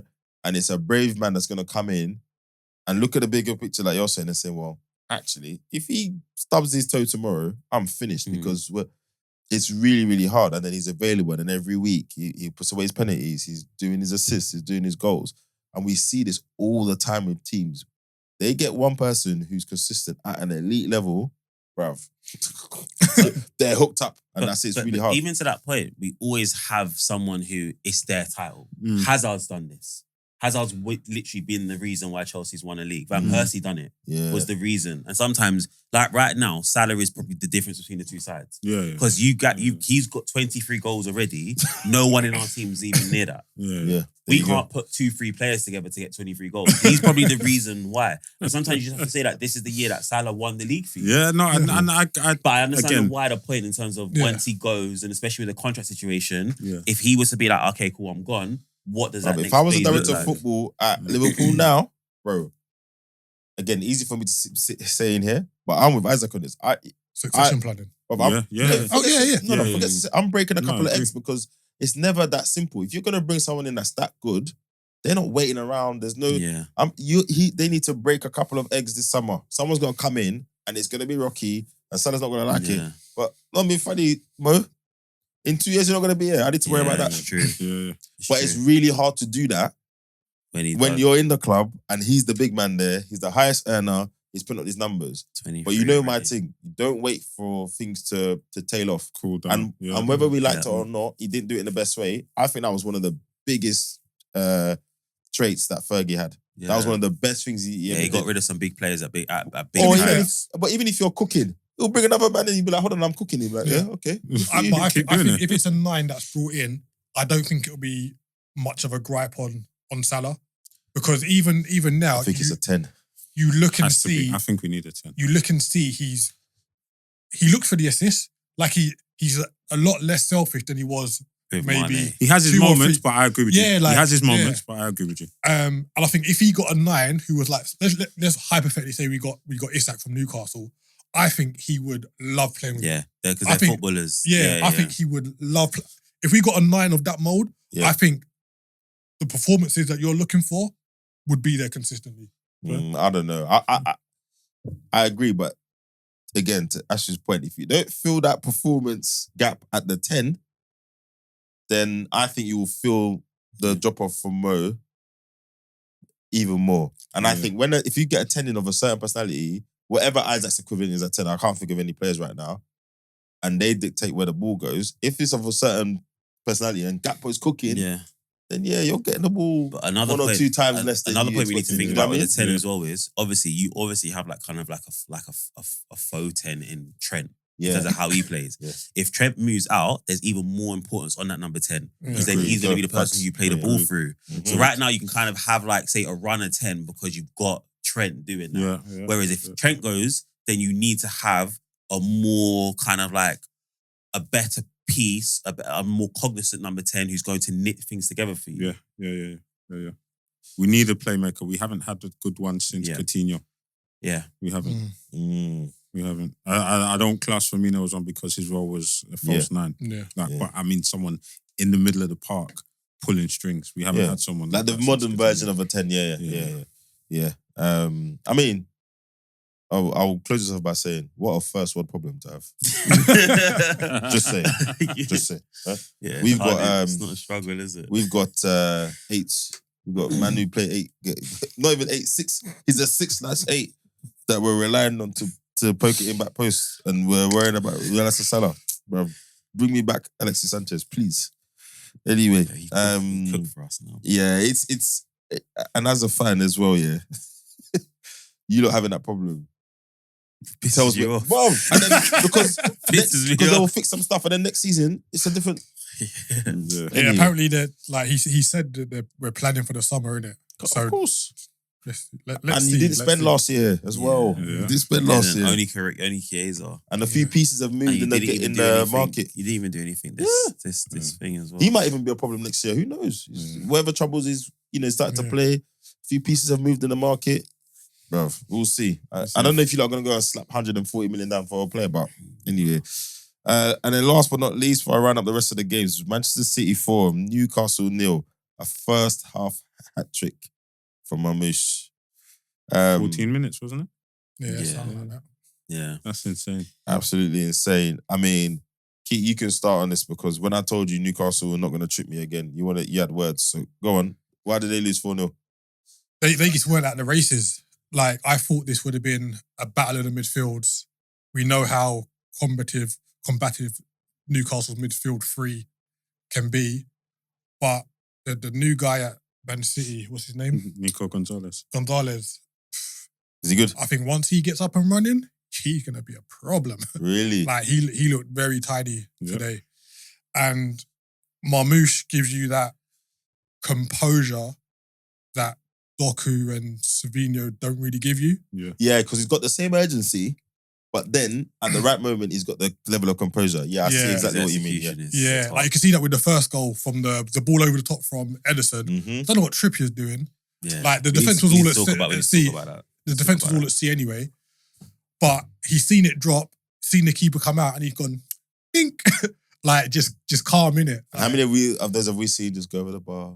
Yeah, to the right. you get it wrong. That was such a good finish, you know, because normally when you lob the keeper, where the ball bounces is a telling to how much control you put on it. So if it bounces a couple of times and goes in, you kind of hit it. If it skims the bar, that pitched perfectly, and he just looked so effortless doing it. Yeah, and I think you saw bits in the Chelsea game. Yeah, where he just looked lively in it, and there's not criticism of him, but it was like he's only had like a season and a half in Germany where he's actually performed, and he's been there a while. So they were like, well, not had they been sold like a dead horse, but can he maintain it in a higher league? And I think he's going to be really good next season for them, if not back in the. I think the out to in stuff, you cannot literally it's really hard, understand how important that is. And every time he got there, he looked very well.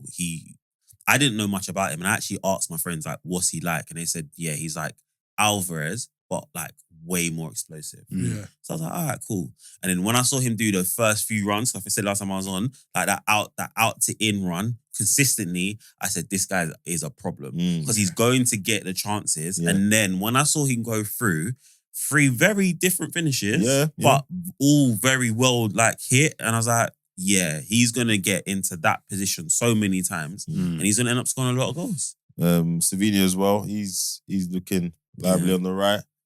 I'm not saying they're back to where they were, but it just looks like a functioning team again, right? Not Man City levels, but it just looks like whatever Pep wanted to happen is working. I think defensively though, they're going to get caught out. Like Akanji went off on Saturday, and then Stones went back into centre back because he started in the midfield, didn't he? Yeah. So, and I thought that's why Newcastle would have kind of won that battle. But with Nico Gonzalez now coming in like a proper DM, do you think now we'll see More whether protection. it was the loss of Rodri or the fact that the system wasn't working effectively, i.e. they didn't have a proper defensive midfielder in there to do a defensive midfielder's job? I think it was also the loss of the defenders he lost at the time because he lost Diaz, he lost Stones for a long while, and Diaz was their main centre-back for a long time. People don't talk about him in the same way they talk about Rodri as a linchpin. Yeah. But Diaz was their main defender for a long time. So I think you're right. I think it's Rodri. You didn't replace him with someone who could do the same thing. He played Rico Lewis for a few games in DM. Yeah, I was gonna say, and then the form of the fullbacks wasn't good. Wasn't great. Well, it's only the right, Diaz wasn't there. Stones wasn't there. I don't think Gavardio's been good this year. I think from I think from a defensive standpoint, I think he's been got out a lot. Fair. He's Going been forward, really poor. Like his numbers are good. He'll score goals, but if you actually look at the amount of times that teams have gone past him and goals have gone down his side, he hasn't been good this season. Nunez has played right back. Even now, So I think to your point, it's been personnel and not having the personnel that can step in and make the system function at the level it needs to.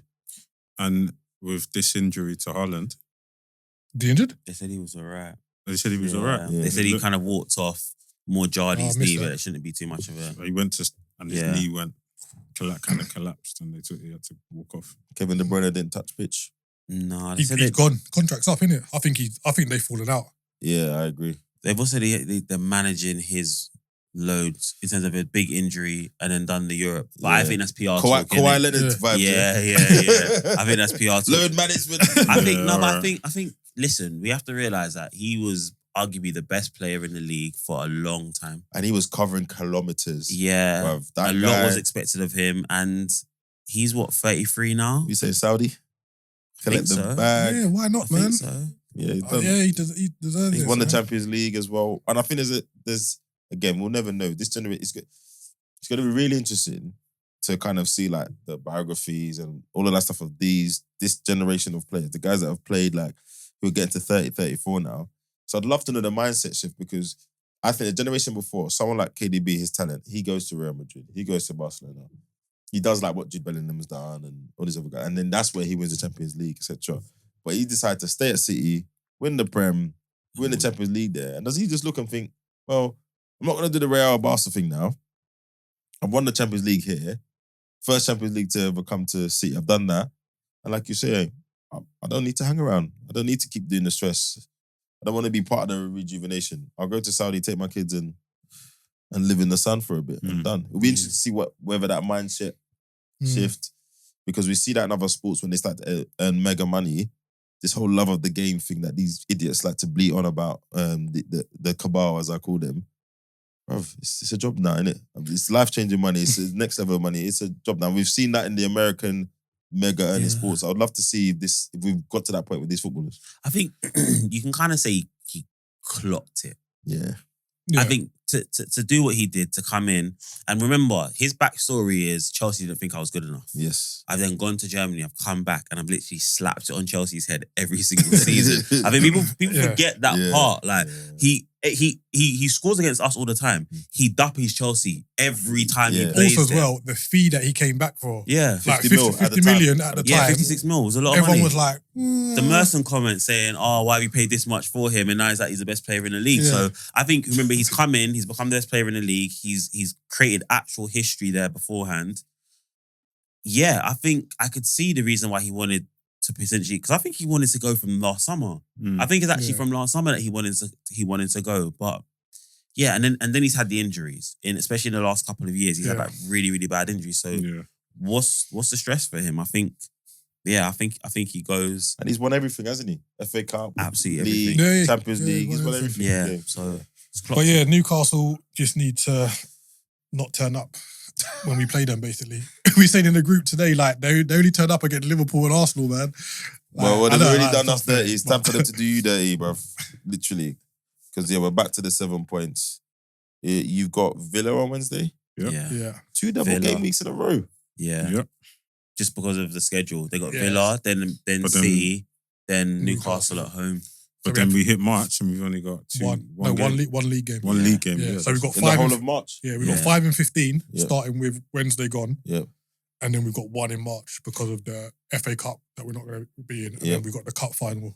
I need to get all those Liverpool players out of my fantasy team. Because they said that they thought they should move the Villa game to March. That's what they were Villa trying to do. Yeah, Villa asked. Villa asked and they said no. Villa asked. I said no. Yeah, it's weird that when a game gets I think they asked too late. That was a problem. Yeah, when a game gets postponed, they move it, they bring it forward instead of pushing it back. Oh yeah. Which is But they moved the Everton game back though.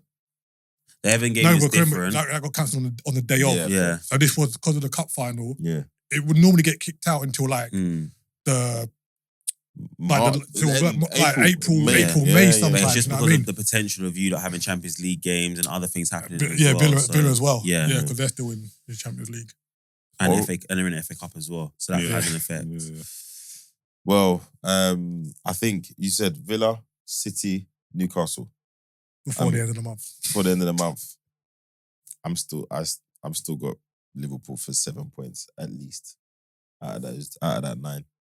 Just the way you lot are going about your business, bruv. Like I would love for one of those teams to put a hand on. I think Pep will be riding up the team to say this is a marker. Like we've been rubbish. We're starting to play well. Can you do it against it? Is it at home? No way. City. I'm talking that City's a fortress. Anyway, I think Liverpool definitely win 2 of those games. Yeah, at least. And then worst case you get a draw. Yeah, but I think I'm expecting at least 7 points from you guys out of that. Unfortunately, I agree. I'll take that. And then after that, the only anomalies I then see are I'm fighting for my life at the bottom of the table, which is what I thought we might get a little bit of today. Which Wolves did try, they just couldn't execute. Apart from that, I think after that run, if I'm right, we've got 7 home, 3 away for the end of this. So they're back into the season. Just give it to them, bruv. Who did the scheduling, fam? Yeah. What's all of this? It's because we're playing so well and games are getting moved around, bro. Shut up, man. Anyway, for the rest of match day 20, where are we? Yeah, match day 15. Let's say 15. Not 15. 24. 24. Yeah, I was about to say. Yeah, 24. No, is it 24 or 25? 25? 25. Because we've got 13 games left. We're even closer to the time. 39 points. Still a Anyway. No. Round out the rest of the games. 42. Brentford went away to West Ham 1-0. Mr. Potter. I don't know, man. I think it's a next season thing for a minute. Like, they're not going to get relegated. They're not going to get in Europe. I think he's just planning for next season. They should have got beat up way more than that. I agree. Brentford I agree. Mashed Yeah, they were swarming. Yeah. No pun intended. So no calls for Potter? Potter's job? It just landed. I know, but we're calling for Amorims. I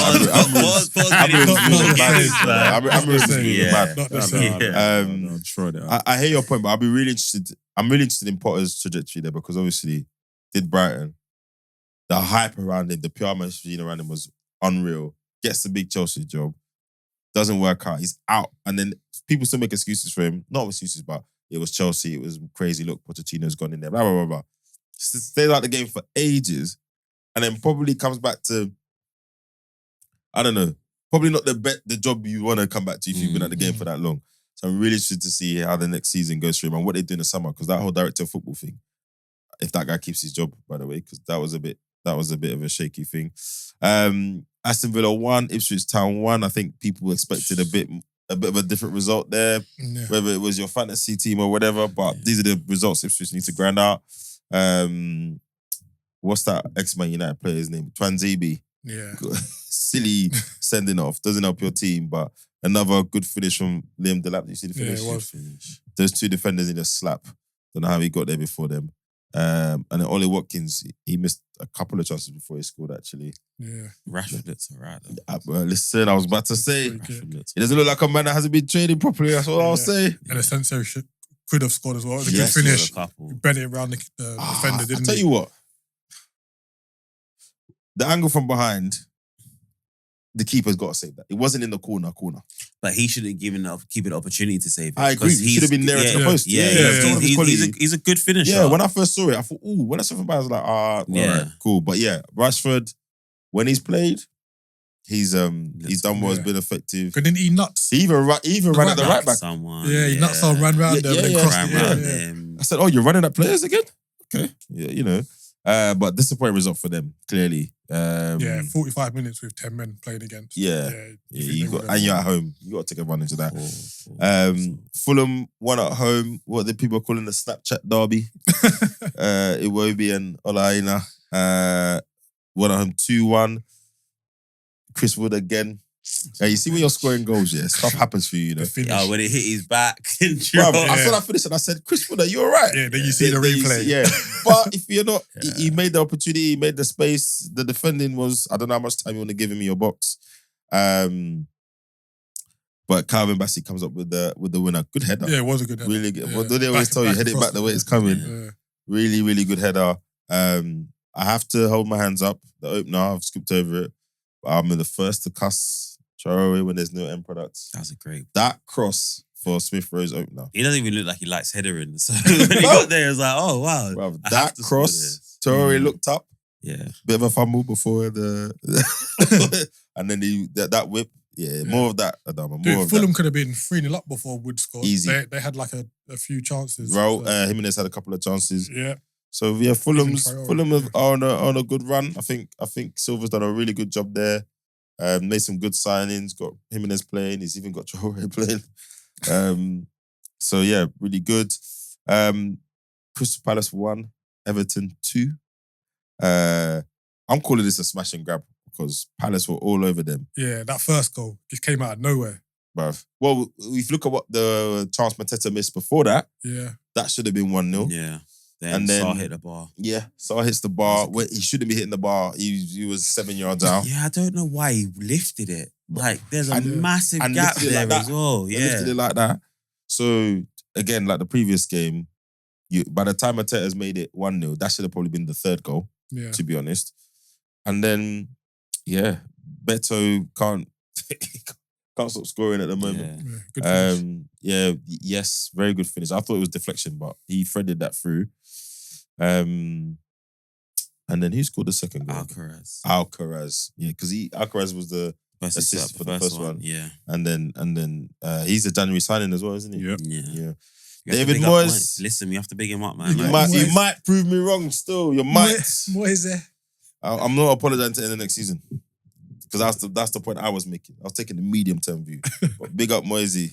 Big up Moisey. They're going to be playing Premiership ball in the new stadium. And it's almost a nice story for it to be him. Because obviously he's done a lot for Everton in the Premier League. It's a good fairy tale, isn't it? Yeah, it's quite a nice fairy tale considering everything that happened with him at West Ham, how it ended. Yeah. Remember, he did bring them like a European trophy. Yeah. So who's to say that he doesn't go there? Lost Declan Rice, etc. Yeah.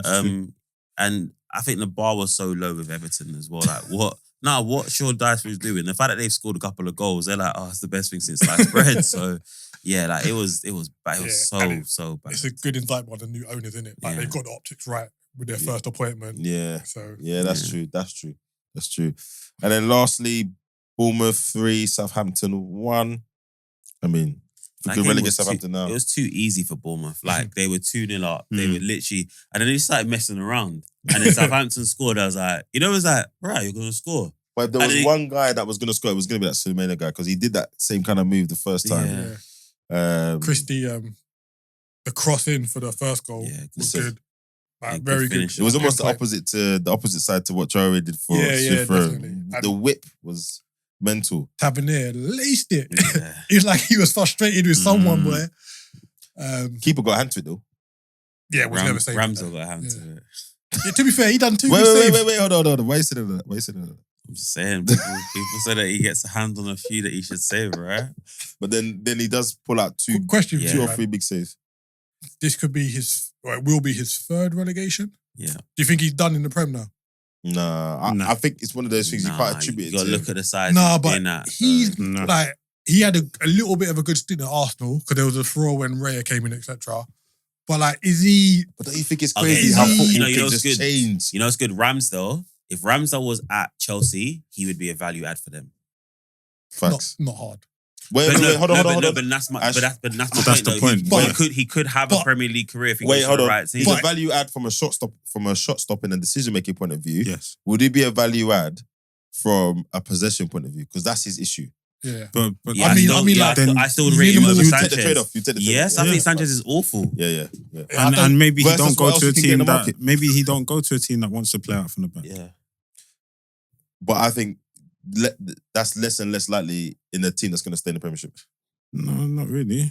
There are mid-table teams that don't necessarily always Bournemouth play. do it. I don't think Fulham play out from the back like that. No, they don't. They don't really. Because Butler can't do it. That's why he left. Yeah. Does Brentford do that? Fair. I think Flecker's not too bad on the ball, but he's not.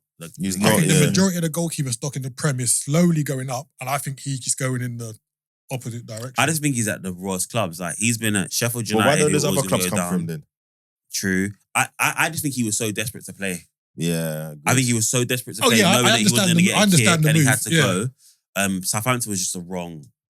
I think football was so crazy, bro. Like 18 months ago, this guy's playing every week as Arsenal, like, come second to the Prem. English media going, it's a travesty, he's been dropped. He should It's Joe Hart all over again, isn't it? Yeah. And then now, he's fighting for his life. But they're not even fighting, they're relegated, they're done. But you can see, like, there's a few places that he could have, that he can go in the league and he'd be a good goalkeeper for them as well. So. Is he better than Kepa? You know what? Not this Before, year. I would have said yes, but no. Kepa's been pretty good this year. And I think if Bournemouth can get him for a good price, they might keep him. Remember, he's only on loan there. Yeah, that's true. Kepa's not a bad shout. Went from Real Madrid to Bournemouth. So it might be crazy game. One of the teams that come up. Crazy. But again, like I'm saying, look at Joe Hart. Joe Hart was the media darling. Yeah. England #1. Pep turned up and said, nah, mate, not having him. And his career literally just went like that. Yeah. Where did he finish? Celtic, innit? Yeah. Yeah. Out of the England squad. I don't think he ever returned, did he? After that. One to cups up the north. But yeah, Bournemouth, Watara scoring, as we talked about, Christie and then Tavernier. So yeah, that's the roundup. If I have a quick look at the table, Liverpool 60 points, 7 points ahead of Arsenal. Arsenal have maintained a 6-point lead over Forest, who have got a 3-point lead over Man City. So that's the top 4. I think that's the top 4 I predicted to finish the season. We just need to change the order of the top 2 teams. And then Bournemouth are holding 5th on 43 points. So, 1 point away from the top 4. Well, they're saying 5th might be good enough for Champions League. Well, so Irola, I called it. Sorry, I know I keep talking about it, but I need to hang on to that. You died out on this one. But I have to, bro. I've got about 3 L's. 3 L's lurking. The Sterling one. Listen, Arsenal, my friends are Arsenal fans. I've been calling for Sterling for years and they keep reminding me every week. So, what are you saying? Yeah, what are you saying now? So, I've got to dine out on that one for a little bit. Chelsea, as we talked about, on same points with Bournemouth. A little bit of a fall from grace for them. They spent most of the season in the top 4, and now they would have had Newcastle breathing on their neck if they could be consistent enough. And then the top half finishes out with Fulham, Villa, and Brighton, with 4 points separating from 10th. Well, yeah, 4 points from 10th to Newcastle. So Newcastle in the fight now, they didn't want. They're only 2 points ahead of Fulham, 3 points ahead of Villa, and then 4 points ahead of Brighton. So I think Villa being 9th is really disappointing. No, I think because considering how they've done it. So, for instance, like they've drawn at home to Ipswich. Yeah. They drew at home to someone else when they were like up, and like Ross Barkley had to come in late. They've thrown away so many good positions and so many good points. I'm not surprised because we said this. You get your Champions League ahead of schedule. Yeah, no, I understand. It batters your squad. And they made 5 signings in the January. And no, most of those signings are probably for the Champions League. Asensio is a Champions League player. Yeah. He's hoping Rashford can be they put them 2 in the squad, didn't it? They didn't put Marlon in. No. Is Asensio alone or perm? Alone. Rashford, I think, apparently wants to go to Spain perm. So he's not staying. He's not hanging around Villa next season. We're just to see how many of those they can keep and what they had. Yeah. And like you say, they wanted to move Wednesday's game. It would have been a Champions League spot, but obviously they qualified. They probably wanted the week off, innit? Yeah. It's just, like same with Liverpool, like we should have had last week and next week off, ideally. Yeah. Yeah, comes like March, you get a refresh in March, innit? Yeah. All right. Are we going to touch on the Champions League? So that's the Premiership done, but of course we had the Champions League's new style playoffs this week, the first leg of the playoffs. And again, I knew it was another opportunity for the discourse to come around, the new format, etc. Couple of juicy games. I guess headline thing is, do you think we needed these games to be 2 legs? If these have been one-off games, if you finish a certain position, you get home advantage. If you finish lower, you play away. No, I think the you need knockout it to be stage 2 is legs, always 2 even legs. without away goals, all that stuff. Yeah, I think you need to be 2 legs. Like it gives the whole kind of league thing an incentive to do well. So you've got the chance. So like Celtic never make it out of the group stages. So it's giving them a chance now to get to the last 16. Like, they're only 2-1 down against Bayern Munich. Like it's very unlikely they're going to go to the Allianz and get a result. But you never know. But I just wanted to touch on the format and in terms of mapping out who might do well in the competition, where under the old format, you stop the group stage in like early December. Yeah. And then the last 16 wasn't till like February. Yeah. So you had all this time for teams to kind of either lose form or pick up form, where now you kind of see where teams are at regularly because you play through till January and then you've got like this playoff now. Yeah, that's why they're so tired. They're all getting hamstring injuries. Yeah, so I think it's a good marker of working out who might do well in the competition. So who's your votes? Because again, some of these matchups, I mean, I didn't expect Dortmund to slap Sporting 3-0. 3-0. Obviously, Bayern, I thought that was going to be a bit more of a comprehensive victory, but they've got to go back to the Allianz. Celtic cannot do anything there. So who? PSV one is the one I'm looking at. I don't know why I think PSV might do something in that home leg. Well, Juventus aren't smoking. Yeah, that's the thing. Moment, Juventus just don't really think they're as good as. And Motta's getting a lot of stick in Italy for being defensive, for playing defensive, which is crazy to hear from an Italian team. But they're saying he's playing too defensive, etc. AC Milan are down as well. Yep, AC Milan, but only 1-0, and they're going to be at home. Know my dark horses. Who? Atletico. I don't even know that dark. They look good, man. They look good. I know you're doing that face, but I think they're gonna be over 2 legs. Like remember when they came to Anfield and turned us over? Like I think they're gonna be a problem this year. I'm just still wondering who's gonna go through out of Real and Man City. Real Madrid are cruising. Yeah, I think Real Madrid. It's 1 goal, bro. It's at home though. It's at home. Yeah, I think Real Madrid have got that. It's at home. But you know what it was? It was the way City have lost that. They were 2-1 up and they made 2 mistakes. True, but Real Madrid's defensive injuries could be the Achilles heel. But we said City have got their own. So. Yeah, fair. Yeah. Fair. Yeah. I definitely think Real Madrid go through in that one. Yeah. I'm really not sure about AC. I think AC might drop out. Yeah. They haven't been. That would be crazy, them losing to Feyenoord at home. But overall, I think your point about Atletico is interesting because they're not as defensive and as boring. And I saw someone do a bit of a tactical analysis on them. I thought, let me watch them. And I thought, actually, this isn't as mind-numbing as it usually is. But I think it's still there though. Yeah, I think if they go 1-0 up, If he they needs go to 1-0 lock up up, shop, he needs to do it. Yeah, he will lock up shop. Yeah, 100%. So definitely But that's not the starting point anymore. Yeah. That's not the starting point anymore. But I think the usuals, obviously, Real Madrid and Man City finishing where they did means someone gets rid of early. But I think once he watches through, the usual suspects will show themselves. I don't think we're gonna see. And Atletico Madrid are not a dark horse as such. Right, they tend to do all right once they get past. If they get through, then Simeone will choke the game out and go through. So the format has been great for us to watch. But when it shakes out, the usual suspects will be around. Right? Liverpool, Real Madrid, or Man City, Atletico, Bayern Munich. That's what I'm saying. The usual. Barca still in it? Yeah. That's what I'm saying. I think Barca have got a really good shout for it, just because of their potency. Yeah, they're a good one-off game team at the moment. They're a bit inconsistent in the league. Yeah. But I think it'll be Barcelona Liverpool final. You think so? Yeah. Oh, if Lamar wins Champions League. Anyway. Have you seen the stat?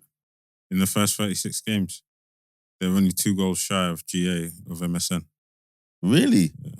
Rafinha's turned up, hasn't he? Yeah. He's MSN had a season. I think they had 100 goals.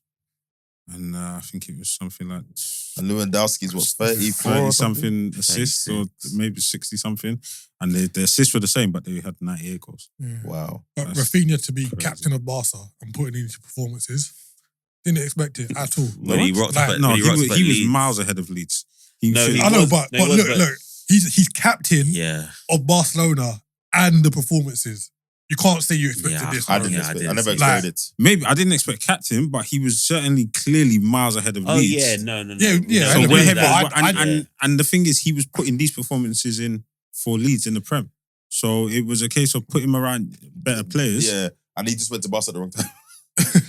Which is why he's season was a landed struggle, captaincy, probably. Because that team is full of youngsters. Yeah. But him, Lewandowski, and Lamar is just... But even Rafinha, I didn't really like him the games he played for Leeds on the left. So he's had to adopt his position because he can't play on the right. But like Yamal's there.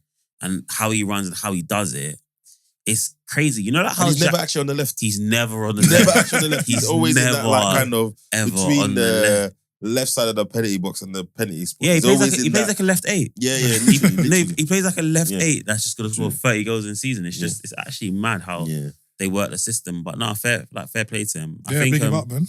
Yeah, I'm liking their resurgence because it's mostly based on, obviously Lewandowski's there, but people like Rafinha, the youth players coming through, etc., etc. So yeah. Barca Liverpool final, that's nice. And they brought up, they mashed up Real Madrid a couple of times. Yep, they beat up Bayern. Like crazy. they've given teams that work this season. And fair play to Hansi Flick. But then they've also held it a couple of times as well. So yeah, it'd be interesting. They're third in the league, aren't they? Yeah, third. Yeah. But fair play to Hansi Flick. He's got it going. And then all the shenanigans are still going off the pitch. Their stadium's a little bit delayed. Can they register this player, that player? So yeah. All right. That's it for another episode. We'll be back next week. Liverpool had their double game week. Maybe Villa's done a job. Maybe they haven't. And yeah, we'll be looking forward to more of the Champions League, etc. As always, please like, subscribe, share, and we'll be back. Peace. Peace.